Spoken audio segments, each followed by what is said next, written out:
Welcome to the Apple Daily News. This podcast is created by Generative AI. Today is August 16th, 2024, and we have a lineup of intriguing stories from the world of Apple and technology. Links to all stories can be found in the episode notes. Cory Doctorow's latest post delves into Apple's policies impacting creators on platforms like Patreon. He highlights the notorious App Store tax, where Apple takes a 30% cut of revenue, a practice he terms enshittification. Doctorow argues that Apple's control over its ecosystem, supported by laws like the DMCA's Section 1201, allows it to dictate terms that can criminalize otherwise legal actions, such as jailbreaking.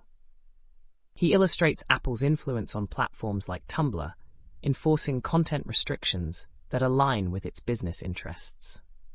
The post critiques the broader implications of corporate power, suggesting that companies like Apple act as regulators of the digital economy, shaping market dynamics to their advantage while stifling competition. Doctorow calls for a challenge to these practices that undermine fair competition and consumer rights.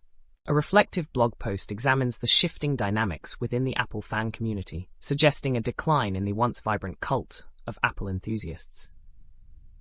The author, a longtime Apple fan, contrasts their deep engagement with Apple products to a more casual interest in other brands.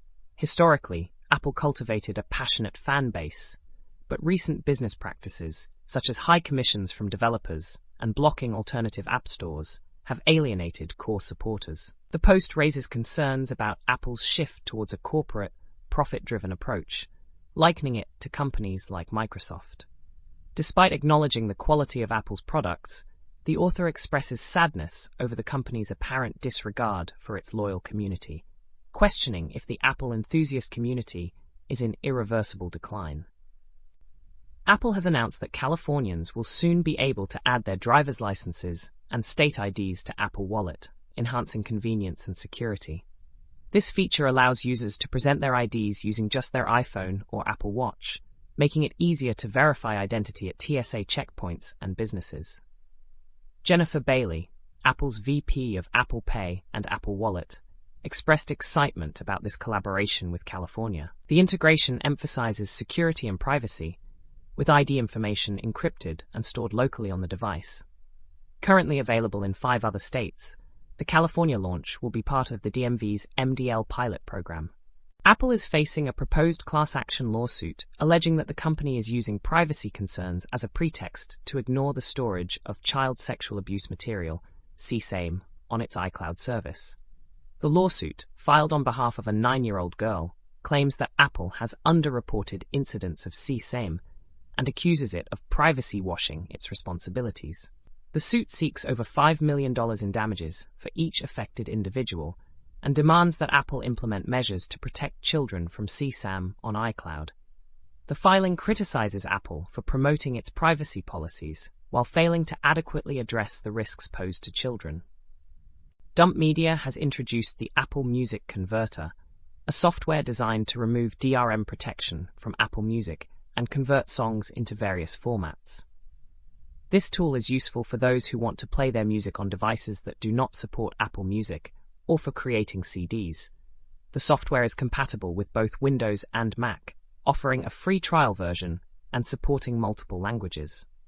Customer reviews highlight its effectiveness and user-friendly interface, providing a practical solution for Apple Music users looking to enjoy their music without restrictions. Apple is reportedly developing a new smart home device that combines a large iPad with a robotic arm, envisioned as a blend of a HomePod and an Echo Show. This versatile gadget aims to serve multiple purposes, including video conferencing, smart home control, and security monitoring. The project, backed by Apple CEO Tim Cook, is part of a broader strategy to enhance Apple's presence in home robotics and AI technology.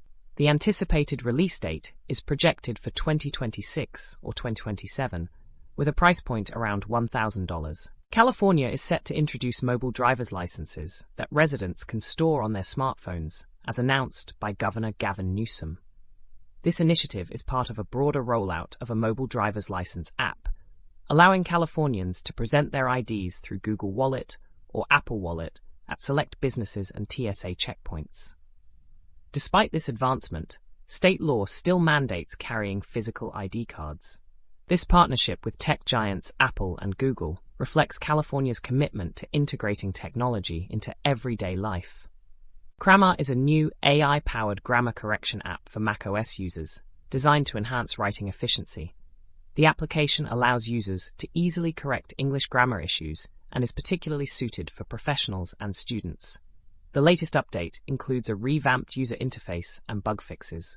Krammar is free to download and ensures user privacy by not collecting any data. It's categorized under productivity apps and is designed to be user-friendly and efficient. That's all for today's episode of the Apple Daily News. We hope you found these stories insightful and engaging. Remember, you can find links to all the stories in the episode notes. Join us again tomorrow for more updates from the world of Apple and technology. Until then, stay informed and stay connected.